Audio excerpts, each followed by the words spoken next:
condoning what they do, but we've got to make space for everybody.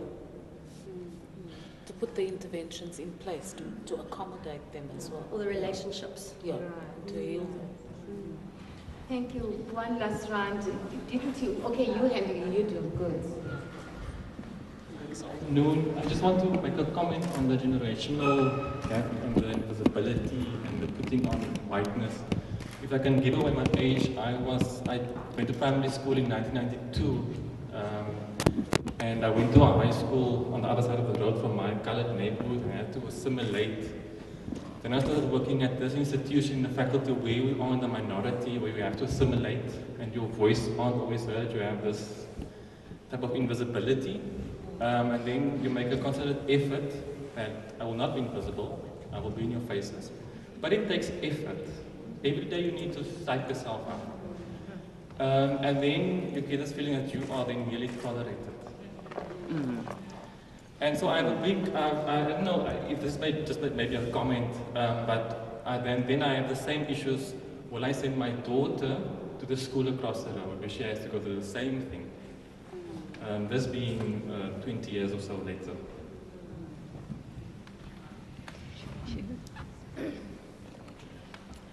Thank you to the entire panel, and I especially want to thank Khadija for just referring to the class issues, because it's also important to remember that something very close to my heart is the first generation student.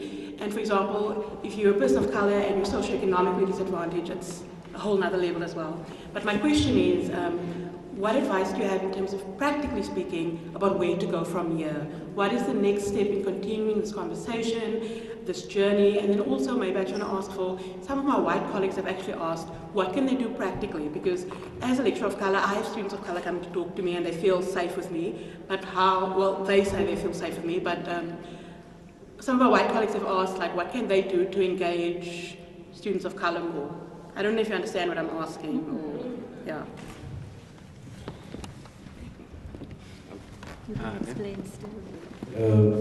Sorry. So I would like to say I'm proudly from another walk, first of all. I have two questions, if it's okay. The first question is, it's for everybody on the panel. Anybody can answer. Do you feel that there is a sense of community on the Cape Flats store? And sense of community on the Cape Flats? And then the other question is, yes, I think as Khadija had mentioned that gangsterism is spreading throughout everywhere. But the thing is, what I would like to know is that, don't you feel that there's too much division within gangsterism to actually go as far as committing more crimes, or them committing more crimes?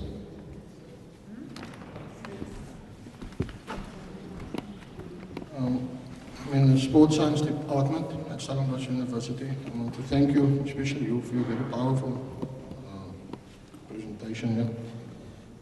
Just one question to you and one question to you. Could you maybe expand a bit on what you mean by the term southern suburb sturdiness? And I'm a product of that. I'm probably one of those southern suburbs sturdiness. Come from a unity movement background, where I was conscientized at a very early age about injustices that were done within that southern suburb sturdiness. Maybe I can ask you to respond to that, and to you, maybe you said that you went to school in the 1980s. So maybe thinking back now, that was a time when the SACOS was very powerful here in the Cape, Western Cape. And we had the double standards resolution passed. And we poured scorn on people who went to those schools. And how do you feel about that today? Can you reflect to us, talking about concepts such as what's called racialism, and that when we back then, we said that those schools are not that. So can you maybe just reflect to us about that?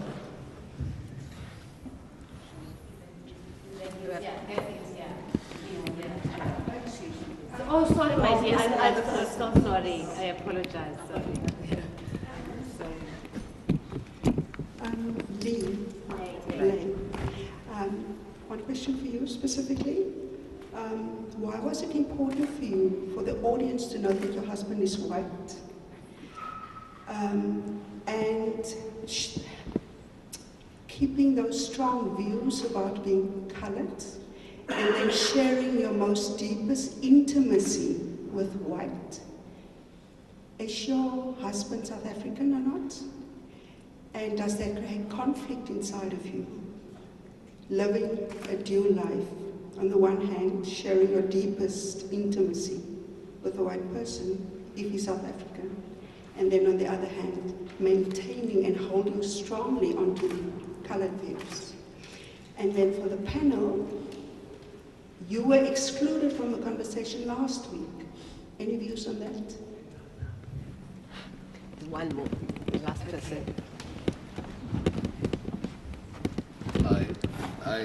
I just want to comment and say on the divisions between black and brown. I think I've heard it on Trevor Noah's book launch. We were, as coloreds, were called amperbars.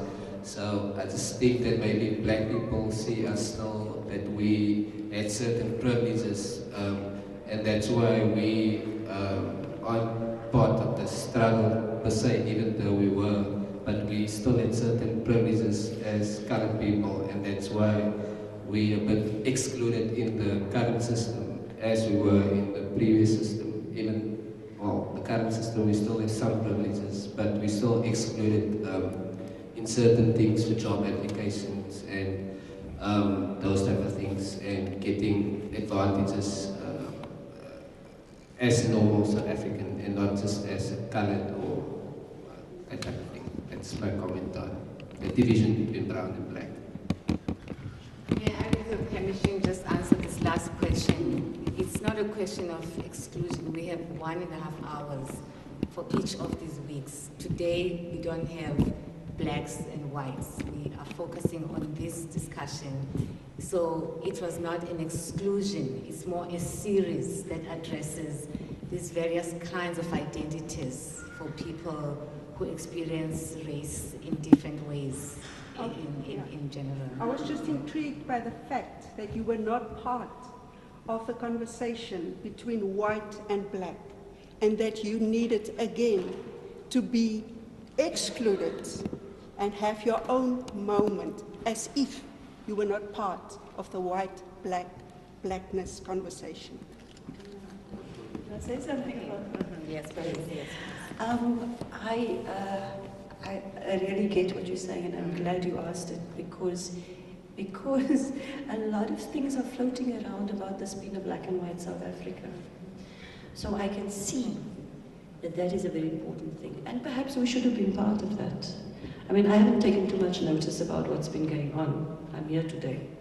One thing that I like about being here now, though, apart from the fact that I think that we mustn't perpetuate the black and white South African thing, even in the way that we conduct a series, and that is correct, and thanks for bringing it up, is that this particular issue is so big that I'm glad we have our own particular platform. It hasn't been given a voice, and now it must be given a voice, and the voice must become very loud. So for that, I'm grateful that we are here. But yes, it would have been nice to have, oh no, nice is for want of a better word, it would have been great to have all three. In the matter of the southern suburbs sturdiness, I'm also regarded as a southern suburbs girl because I spent most of my time in Wynberg. So it's a joke for us. It's not a political statement. We just laugh about it. The Engelse means, and now that I'm living in Elsies, of course, for the Elsies people that I'm living with, southern suburb is sturdy, okay? And they use it a lot. So the people who speak English, Chris Ferndale is a friend of mine and lives in the southern suburbs. And I'm very fond of him, and it's got nothing to do about Chris's political affiliations or his strength of voice and all of that. It's I think it's more, for us when we talk amongst us, more banter about Southern Suburbs, kom hier met jou Southern Suburbs gedagtes, né? Hy's sturdy. And I've been called sturdy because I went to school in Wynberg and I'm in Elsie's River, I'm regarded as pretty sturdy. It's like, is it like coconut, like, you know, black people would call? No. Yeah, not quite like I'm that. not sure if it's exactly that. Not What do you completely think? coconut. You just These are Afrikaans sayings. The Afrikaans people speak about English They say, hulle is baie upstairs. Hulle hou vir hulle upstairs mense. And if those Afrikaners will understand, also is baie upstairs, like that. Yeah.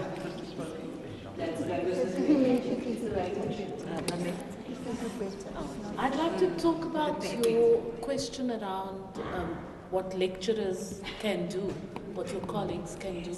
I've started using PLA techniques, participated learning action, something like that.